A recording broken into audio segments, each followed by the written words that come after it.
Voilà, salaamaaleykum man maa ngi tudd Oumar Ba tey dañu ñëwoon fii à Bambilor def benn atelier avec les femmes artisanat ci atelier bi nag objectif bi mooy identifier des axes stratégiques pour développer lab bi ñu woowee Artilab mooy fi ñu nekk nii tey donc lab bi lu ko tax a jug mooy développer l'entrepreneuriat artisanal fii ci Bambilor donc atelier bi c'était pour réfléchir sur des axes stratégiques yu ñu mën a utiliser pour mën a accompagner les femmes parce que dañoo gis ne ñun mën nañ am suñu ay idées bien sûr pour jàppale femmes yi nekk ci gox bi nii ci seeni ay activités mais lu gënoon mooy ñu ñëw waxtaan ak ñoom laaj leen fan lañ leen mën a jàppale moo gënoon pertinent donc looloo tax ñu ñëw tey organiser atelier bi et réfléchir nañ ci ay problème mais également aussi proposer nañ ay piste de solution yoo xam ne mën nañ ko jël et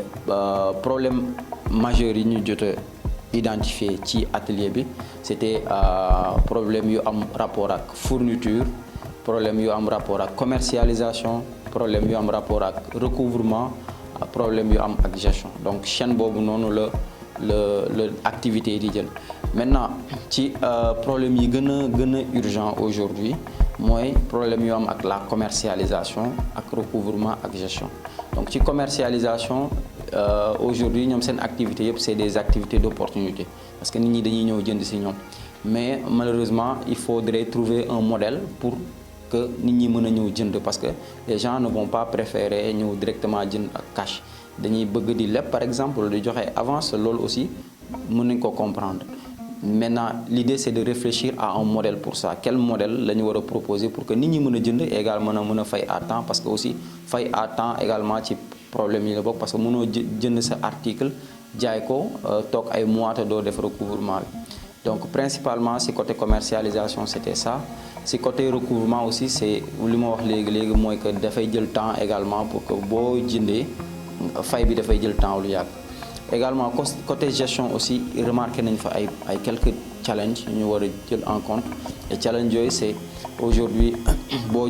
recouvrer sa xaalis ba pare wala nga jot ci sa xaalis naka ngay def pour bien gérer ko parce que ku wax entreprise également wax gestion de ressources et gestion de ressources lu lenn dul man am naa lii tey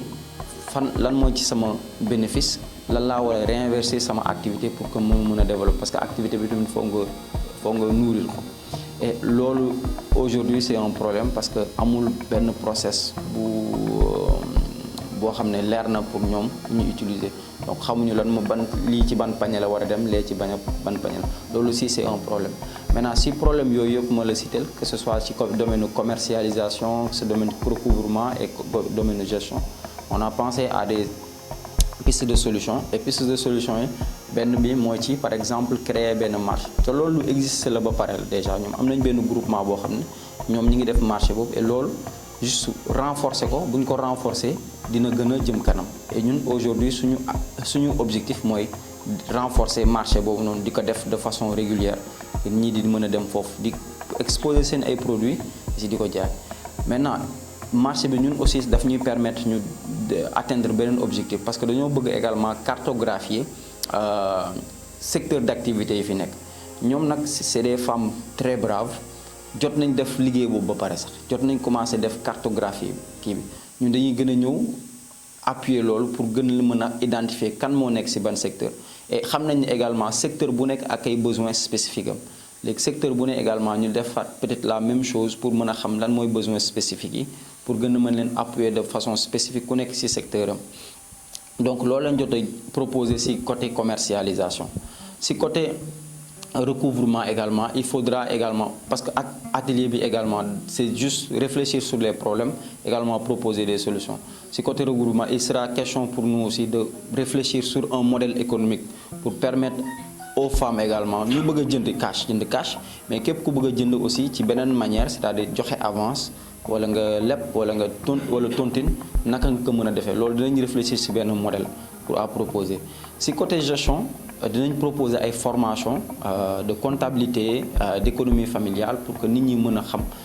sama activité lii laa ci moom lii laa war a réinvestir sama activité pour que ñoom ñu am benn visibilité bu claire ci ay ressources yu seen activité yi di jóg donc de façon résumée c'était ça donc atelier bi ñu ngi ko def ak Mourad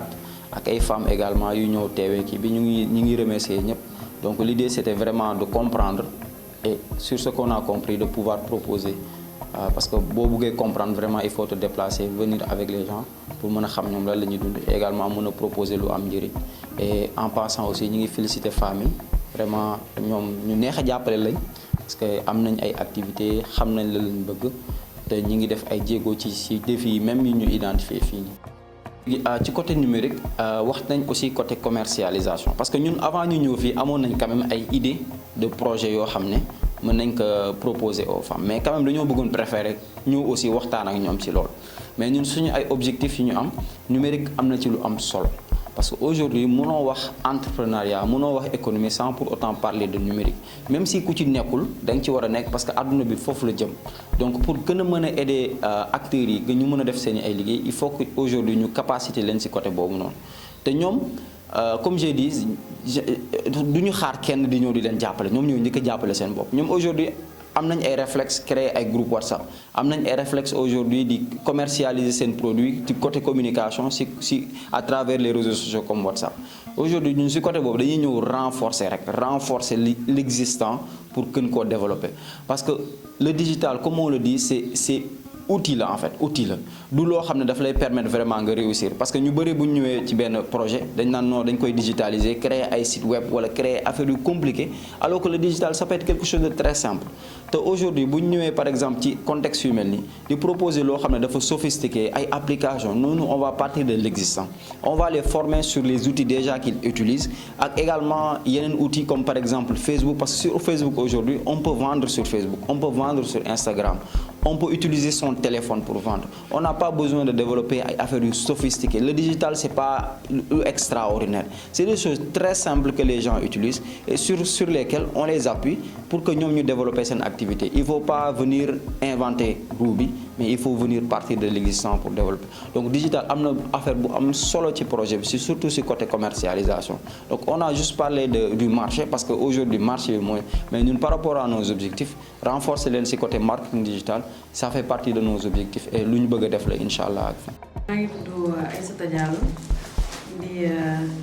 commencer entreprendre donc ñun dañoo nekk ay jigéen ñoo xamante ni dañoo bañ a toog ku nekk ci li nga nekk mais à travers nekk ci li nga nekk boobu noonu organiser wuñu peut-être ñu ngi ciy dem mais bari wuñ ci xam-xam donc moo taxoon tey jii ñu participer ci atelier bii nii comme ça ñu mën a gindeeku mën a xam nan la ñuy doxale nan la ñuy jaayee nan la ñuy recouvrer am benn stratégie ak nan la ñuy sax dem ba nan la ñuy gérer suñuy activité donc loolu moo gënoon a yokk tax ñu participer ci atelier bi donc pour mën a jëmale suñu liggéey kanam. donc tey ci atelier bii nii jëlee nañ fi benn stratégie boo xamante ni moom la ñuy mën a gën a visualiser suñuy marchandise ak nan lañu koy système de recouvrement bi nga xamante ni nañu permettre ñu gagner du temps en plus fekk duñu yàqal ci suñu liggéey dara ba pare nan lañu koy gérer te am na yeneen sax yoo xamante ne mi ngi war a ñëw sur parce que ñun jigéen ñi dañuy liggéey lu ñu naan liggéey ci weer yàq ko ci benn fan donc comment faire pour mën a doxal liggéey bi kanam mais comment faire pour ñu mën a faire la part des choses. lan mooy aussi wàllu numérique te yaakaar naa ne jamono ji ñu toll xam nga ne jumtukaayu xarala yu bees yi dafa am doole lool ci réew mi ñu ne ci àdduna gi ñu ne ci jamono ji ñu ne lan ngeen di waajal jumtukaayu xarala yu bees yi muy waay WhatsApp muy aussi Facebook est-ce que am ngeen ci ay notion te pare ngeen pour jëm ci atelier yu mel noonu. waaw pare nañ dem ci atelier yu mel noonu ñi ngi ci sax nag parce que fi mu toll nii kenn mënta doxal sa activité te inclure aussi le numérique donc gis nañ ci suñu bopp ñi ngi ciy développer suñuy activité te bëgg nañ aussi gën a xarañ ñi ngi ci mais daal defe naa nañu am atelier boo xamante ni dinañ ci gën a xuus gën cee mën a gis suñuy bopp daal maanaam. voilà lan ngay wax sa mbokku jigéen yi nga xam ne ñu ngi lay déglu ci à travers la RNTV votre première chaîne de la révolution numérique. di leen gën a wax ñu gën a takku te gën a liggéey te gën a xuus ci numérique bi parce que fi mu toll nii mënoo toog fi nga toogoon rek ne yaa ngi ci bien c'est bien beau ñu def nañ ko daan defee mais inclure ci numérique bi da lay dimbali dina la gagneloo du temps te dina yokk sa visibilité donc nañ ci bàyyi xel nañ ci gën a xuus nañ ci gestu bu baax sax. jërëjëf lan mooy sa kaddu bu mujj. donc di remercier Artilab ak Mourafa donc ci initiative bi parce que mënoon naa nekk ci li mu nekk rek mais dafa ne kaay leen ñu booloo kaay leen ñu liggéey kaay leen ñu gestu kaay leen ñu yokk suñu xam-xam xam nga ki la fekk ci point bi di la yóbbu ci point bële pour nga gën a mën a xarañ parce que ku nekk am nga ay potentiel yoo xamante ni yaa ngi ko am mais xamoo ko sax ci yow donc genre atelier yi dañuy permettre ku nekk li nekk ci yow di nelaw nga koy génne di gestu di mën a réfléchir di mën a gestu fa sori te gestu bu sori boobu moo lay yóbbu foo xamante ni xalaatoo ko woon parce que fi mu toll nii ki nga xam ne da doon jaay rek di am naa ci am daal lu ma suturloo tey ji yaa ngi am une vision plus grandiose yaa ngi gis lu gën a sori yaa ngi am njort bu gën a rëy li nga amoon te tout ça c'est à cause de activités yi nii les ateliers